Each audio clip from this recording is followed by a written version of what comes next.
شروع اللہ کا نام لے کر جو بڑا مہربان نہایت رحم والا ہے۔ اے نبی، مجاہد لوگ تم سے غنیمت کے مال کے بارے میں دریافت کرتے ہیں کہ کیا حکم ہے۔ کہہ دو کہ غنیمت اللہ اور اس کے رسول کا مال ہے، تو اللہ سے ڈرو اور آپس میں صلح رکھو، اور اگر ایمان رکھتے ہو تو اللہ اور اس کے رسول کے حکم پر چلو۔ مومن تو وہ ہیں کہ جب اللہ کا ذکر کیا جاتا ہے تو ان کے دل ڈر جاتے ہیں، اور جب انہیں اس کی آیتیں پڑھ کر سنائی جاتی ہیں تو ان کا ایمان اور بڑھ جاتا ہے، اور وہ اپنے پروردگار پر بھروسہ رکھتے ہیں، اور وہ جو نماز قائم کرتے ہیں اور جو مال ہم نے ان کو دیا ہے اس میں سے نیک کاموں میں خرچ کرتے ہیں، یہی سچے مومن ہیں، اور ان کے لیے ان کے پروردگار کے ہاں بڑے بڑے درجے ہیں اور بخشش اور عزت کی روزی ہے۔ ان لوگوں کو اپنے گھروں سے اسی طرح نکلنا چاہیے تھا جس طرح تمہارے پروردگار نے تم کو تدبیر کے ساتھ اپنے گھر سے نکالا، اور اس وقت مومنوں کی ایک جماعت ناخوش تھی، وہ لوگ حق بات میں اس کے ظاہر ہونے کے بعد تم سے جھگڑنے لگے، گویا موت کی طرف ہانکے جاتے ہیں اور اسے دیکھ رہے۔ اور اس وقت کو یاد کرو جب اللہ تم سے وعدہ کرتا تھا کہ ابو سفیان اور ابو جہل کے 2 گروہوں میں سے ایک گروہ تمہارے لیے مغلوب ہو جائے گا، اور تم چاہتے تھے کہ جو قافلہ بے شان و شوکت یعنی بے ہتھیار ہے وہ تمہارے ہاتھ آ جائے، اور اللہ چاہتا تھا کہ اپنے فرمان سے حق کو قائم رکھے اور کافروں کی جڑ کاٹ دے، تاکہ سچ کو سچ اور جھوٹ کو جھوٹ کر دے،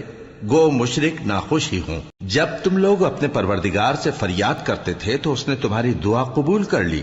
اور فرمایا کہ تسلی رکھو، ہم 1000 فرشتوں سے جو ایک دوسرے کے پیچھے آتے جائیں گے تمہاری مدد کریں گے۔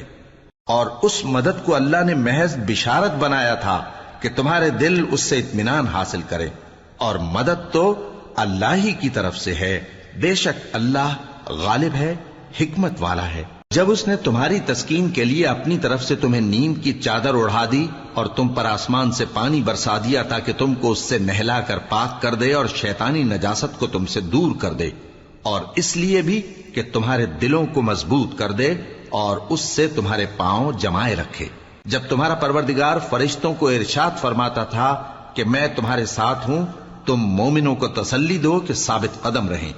میں ابھی کافروں کے دلوں میں روب و ہیبت ڈالے دیتا ہوں، سو ان کی گردنیں اڑا دو اور ان کی پور پور توڑ دو۔ یہ سزا اس لیے دی گئی کہ انہوں نے اللہ اور اس کے رسول کی مخالفت کی،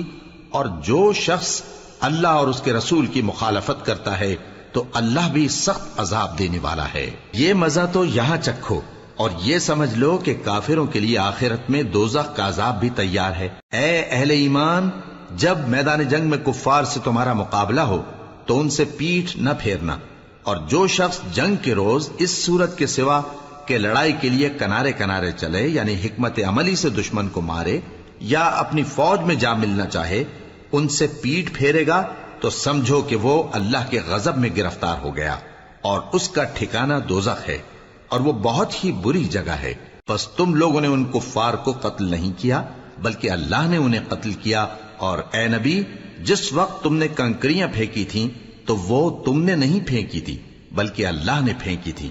اس سے غرض یہ تھی کہ مومنوں کو اپنے احسانوں سے اچھی طرح آزما لے، بے شک اللہ سنتا ہے، جانتا ہے۔ ہوا بھی یوں ہی، اور کچھ شک نہیں کہ اللہ کافروں کی تدبیر کو کمزور کر دینے والا ہے۔ کافروں، اگر تم فیصلہ چاہتے ہو تو تمہارے پاس فیصلہ آ چکا،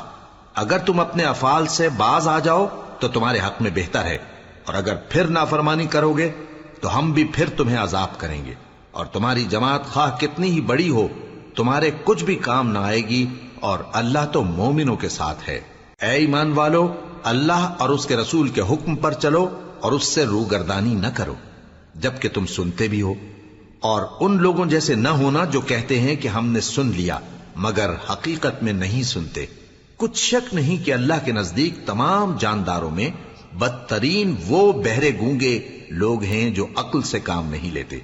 اور اگر اللہ ان میں خیر کی طلب دیکھتا تو ان کو سننے کی توفیق بخشتا، اور اگر یوں ہی انہیں سنوا دیتا تو وہ منہ پھیر کر بھاگ جاتے۔ مومنوں، اللہ اور اس کے رسول کا حکم قبول کرو، جبکہ رسول تمہیں ایسے کام کے لیے بلاتے ہیں جو تم کو زندگی جاوداں بخشتا ہے، اور جان رکھو کہ اللہ آدمی اور اس کے دل کے درمیان حائل ہو جاتا ہے، اور یہ بھی کہ تم سب اس کے روبرو جمع کیے جاؤ گے۔ اور اس فتنے سے ڈرو جو خصوصیت کے ساتھ انہی لوگوں پر واقع نہ ہوگا جو تم میں گناہگار ہیں، اور جان رکھو کہ اللہ سخت عذاب دینے والا ہے۔ اور اس وقت کو یاد کرو جب تم زمین مکہ میں قلیل اور ضعیف سمجھے جاتے تھے اور ڈرتے رہتے تھے کہ لوگ تمہیں اڑا نہ لے جائیں، یعنی ختم نہ کر دیں، تو اس نے تم کو جگہ دی اور اپنی مدد سے تم کو تقویت بخشی اور پاکیزہ چیزیں کھانے کو دیں تاکہ اس کا شکر کرو۔ اے ایمان والو، نہ تو اللہ اور رسول سے خیانت کرو اور نہ اپنی امانتوں میں خیانت کرو، اور تم ان باتوں کو جانتے ہو، اور جان رکھو کہ تمہارا مال اور اولاد بڑی آزمائش ہے، اور یہ کہ اللہ کے پاس نیکیوں کا بڑا ثواب ہے۔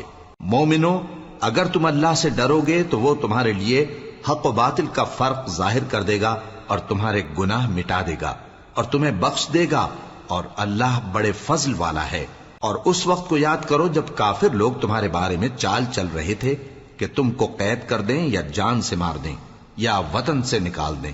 تو ادھر تو وہ چال چل رہے تھے اور ادھر اللہ تدبیر کر رہا تھا، اور اللہ بہترین تدبیر کرنے والا ہے۔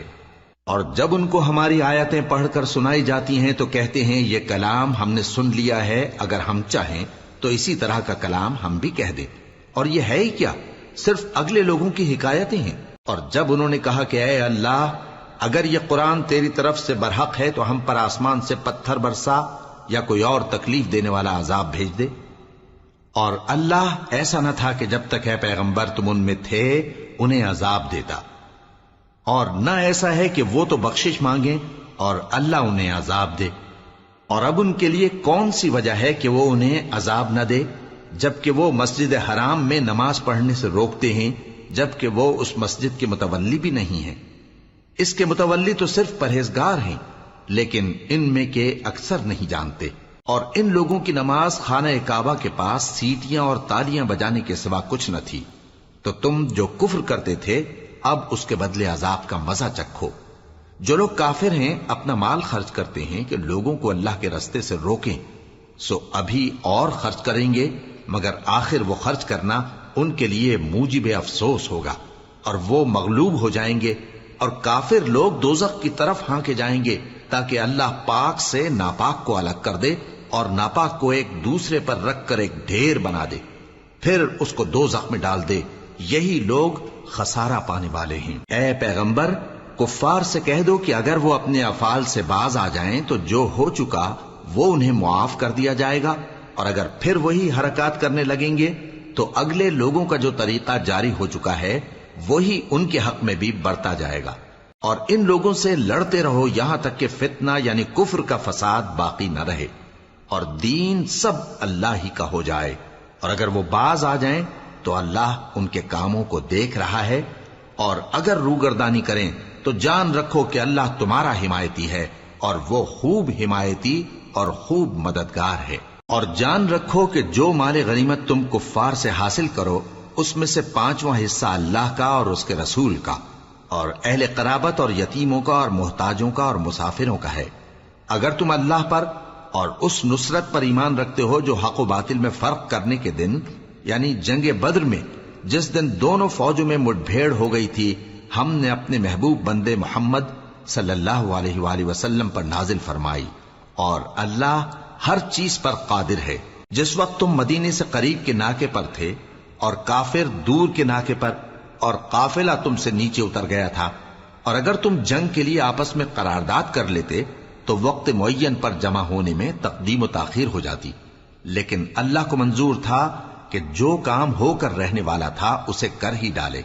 تاکہ جو مرے بصیرت پر یعنی یقین جان کر مرے، اور جو جیتا رہے وہ بھی بصیرت پر یعنی حق پہچان کر جیتا رہے۔ اور کچھ شک نہیں کہ اللہ سنتا ہے، جانتا ہے۔ اس وقت اللہ نے تمہیں خواب میں کافروں کو تھوڑی تعداد میں دکھایا تھا، اور اگر بہت کر کے دکھاتا تو تم لوگ جی چھوڑ دیتے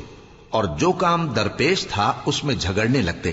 لیکن اللہ نے تمہیں اس سے بچا لیا، بے شک وہ سینوں کی باتوں تک سے واقف ہے۔ اور اس وقت جب تم ایک دوسرے کے مقابل ہوئے تو کافروں کو تمہاری نظروں میں تھوڑا کر کے دکھاتا تھا اور تم کو ان کی نگاہوں میں تھوڑا کر کے دکھاتا تھا، تاکہ اللہ کو جو کام کرنا منظور تھا اسے کر ڈالے، اور سب کاموں کا رجوع اللہ ہی کی طرف ہے۔ مومنو، جب کفار کی کسی جماعت سے تمہارا مقابلہ ہو تو ثابت قدم رہو اور اللہ کو بہت بہت یاد کرو تاکہ مراد حاصل کر لو، اور اللہ اور اس کے رسول کے حکم پر چلو، اور آپس میں جھگڑا نہ کرنا کہ ایسا کرو گے تو تم بزدل ہو جاؤ گے اور تمہاری ہوا اکھڑ جائے گی، اور صبر سے کام لو کہ اللہ صبر کرنے والوں کا مددگار ہے۔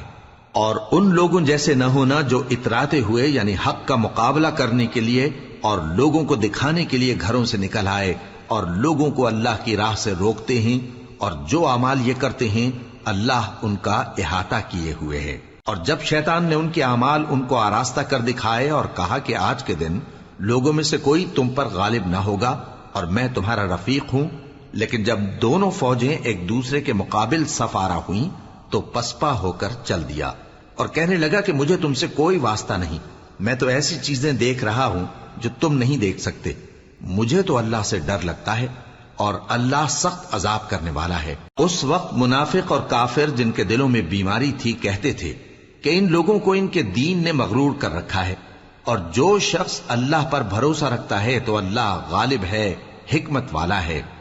اور کاش تم اس وقت کی کیفیت دیکھو جب فرشتے کافروں کی جانیں نکالتے ہیں کہ ان کے چہروں اور پیٹھوں پر مارتے جاتے ہیں اور کہتے ہیں اب آگ کے عذاب کا مزہ چکھو، یہ ان اعمال کی سزا ہے جو تمہارے ہاتھوں نے آگے بھیجی ہیں، اور یہ جان رکھو کہ اللہ بندوں پر ظلم نہیں کرتا۔ جیسا حال فرعونیوں اور ان سے پہلے لوگوں کا ہوا تھا ویسا ہی ان کا ہوا کہ انہوں نے اللہ کی آیتوں سے کفر کیا تو اللہ نے ان کے گناہوں کی سزا میں ان کو پکڑ لیا۔ بے شک اللہ زبردست ہے، سخت عذاب دینے والا ہے۔ یہ اس لیے کہ جو نعمت اللہ کسی قوم کو دیا کرتا ہے جب تک وہ خود اپنے دلوں کی حالت نہ بدل ڈالیں اللہ اسے نہیں بدلا کرتا، اور اس لیے کہ اللہ سنتا جانتا ہے۔ جیسا حال فرعونیوں اور ان سے پہلے لوگوں کا ہوا تھا ویسا ہی ان کا ہوا۔ انہوں نے اپنے پروردگار کی آیتوں کو جھٹلایا تو ہم نے ان کو ان کے گناہوں کے سبب ہلاک کر ڈالا اور فرعونیوں کو ڈبو دیا، اور وہ سب ظالم تھے۔ جانداروں میں سب سے بدتر اللہ کے نزدیک وہ لوگ ہیں جو کافر ہیں، سو وہ ایمان نہیں لاتے۔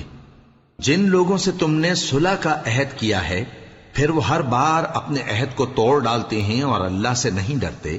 اگر تم ان کو لڑائی میں پاؤ تو انہیں ایسی سزا دو کہ جو لوگ ان کے پس پشت ہوں وہ ان کو دیکھ کر بھاگ جائیں، عجب نہیں کہ ان کو اس سے عبرت ہو۔ اور اگر تم کو کسی قوم سے دغابازی کا خوف ہو تو ان کا عہد انہی کی طرف پھینک دو کہ اس طرح تم سب برابر ہو جاؤ۔ کچھ شک نہیں کہ اللہ دغابازوں کو دوست نہیں رکھتا، اور کافر یہ خیال ہرگز نہ کریں کہ وہ آگے نکل گئے ہیں،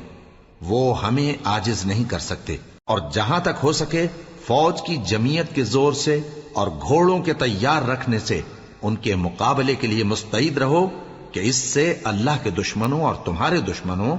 اور ان کے سوا اور لوگوں پر جن کو تم نہیں جانتے اور اللہ جانتا ہے ہیبت بیٹھی رہے گی، اور تم جو کچھ اللہ کی راہ میں خرچ کرو گے اس کا ثواب تم کو پورا پورا دیا جائے گا اور تمہارا ذرا نقصان نہ کیا جائے گا۔ اور اگر یہ لوگ صلح کی طرف مائل ہوں تو تم بھی اس کی طرف مائل ہو جاؤ، اور اللہ پر بھروسہ رکھو، کچھ شک نہیں کہ وہ سب کچھ سنتا ہے، جانتا ہے۔ اور اگر یہ چاہیں کہ تم کو فریب دیں تو اللہ تمہیں کفایت کرے گا، وہی تو ہے جس نے تم کو اپنی مدد سے اور مسلمانوں کی جمعیت سے تقویت بخشی اور ان کے دلوں میں الفت پیدا کر دی، اور اگر تم دنیا بھر کی دولت خرچ کرتے تب بھی ان کے دلوں میں الفت پیدا نہ کر سکتے، مگر اللہ ہی نے ان میں الفت ڈال دی، بے شک وہ زبردست ہے، حکمت والا ہے۔ اے نبی، اللہ تم کو اور مومنوں کو جو تمہارے پیرو ہیں کافی ہے۔ اے نبی، مسلمانوں کو جہاد کی ترغیب دو۔ اگر تم میں 20 آدمی ثابت قدم رہنے والے ہوں گے تو 200 کافروں پر غالب رہیں گے، اور اگر 100 ایسے ہوں گے تو 1000 پر غالب رہیں گے، اس لیے کہ کافر ایسے لوگ ہیں کہ کچھ بھی سمجھ نہیں رکھتے۔ اب اللہ نے تم پر سے بوجھ ہلکا کر دیا اور معلوم کر لیا کہ ابھی تم میں کسی قدر کمزوری ہے، پس اگر تم میں 100 ثابت قدم رہنے والے ہوں گے تو وہ 200 پر غالب رہیں گے، اور اگر 1000 ہوں گے تو اللہ کے حکم سے 2000 پر غالب رہیں گے، اور اللہ ثابت قدم رہنے والوں کا مددگار ہے۔ پیغمبر کو شایع نہیں کہ اس کے قبضے میں قیدی رہیں جب تک کافروں کو قتل کر کے زمین میں کثرت سے خون نہ بہا دے۔ تم لوگ دنیا کے مال کے طالب ہو اور اللہ آخرت کی بھلائی چاہتا ہے، اور اللہ غالب ہے، حکمت والا ہے۔ اگر اللہ کا حکم پہلے نہ ہو چکا ہوتا تو جو فدیہ تم نے لیا ہے اس کے بدلے تم پر بڑا عذاب نازل ہوتا۔ اب جو مال غنیمت تمہیں ملا ہے اسے کھاؤ کہ وہ تمہارے لیے حلال طیب ہے،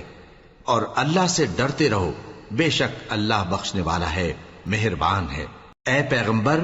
جو قیدی تمہارے قبضے میں یعنی گرفتار ہیں ان سے کہہ دو کہ اگر اللہ تمہارے دلوں میں نیکی معلوم کرے گا تو جو مال تم سے چھن گیا ہے اس سے بہتر تمہیں عنایت فرمائے گا اور تمہارے گناہ بھی معاف کر دے گا، اور اللہ بخشنے والا ہے، مہربان ہے۔ اور اگر یہ لوگ تم سے دغا کرنا چاہیں گے تو یہ پہلے ہی اللہ سے دغا کر چکے ہیں، تو اس نے ان کو تمہارے قبضے میں کر دیا، اور اللہ دانا ہے، حکمت والا ہے۔ جو لوگ ایمان لائے اور جنہوں نے ہجرت کی اور اللہ کی راہ میں اپنے مال اور جان سے لڑے وہ، اور جنہوں نے ہجرت کرنے والوں کو جگہ دی اور ان کی مدد کی وہ، آپس میں ایک دوسرے کے رفیق ہیں۔ اور جو لوگ ایمان تو لے آئے لیکن ہجرت نہیں کی، تو جب تک وہ ہجرت نہ کریں تم کو ان کی رفاقت سے کچھ سروکار نہیں، اور اگر وہ تم سے دین کے معاملات میں مدد طلب کریں تو تم کو مدد کرنی لازم ہے، مگر ان لوگوں کے مقابلے میں کہ تم میں اور ان میں صلح کا عہد ہو مدد نہیں کرنی چاہیے، اور اللہ تمہارے سب کاموں کو دیکھ رہا ہے۔ اور جو لوگ کافر ہیں وہ بھی ایک دوسرے کے رفیق ہیں۔ تو مومنو، اگر تم یہ کام نہ کرو گے تو ملک میں فتنہ برپا ہو جائے گا اور بڑا فساد مچے گا۔ اور جو لوگ ایمان لائے اور وطن سے ہجرت کر گئے اور اللہ کی راہ میں جہاد کرتے رہے، اور جنہوں نے ہجرت کرنے والوں کو جگہ دی اور ان کی مدد کی، یہی لوگ سچے مسلمان ہیں۔ ان کے لیے اللہ کے ہاں بخشش اور عزت کی روزی ہے۔ اور جو لوگ بعد میں ایمان لائے اور وطن سے ہجرت کر گئے اور تمہارے ساتھ ہو کر جہاد کرتے رہے، وہ بھی تمہیں میں سے ہیں۔ اور رشتہ دار اللہ کے حکم کی روح سے ایک دوسرے کے زیادہ حقدار ہیں۔ کچھ شک نہیں کہ اللہ ہر چیز سے واقف ہے۔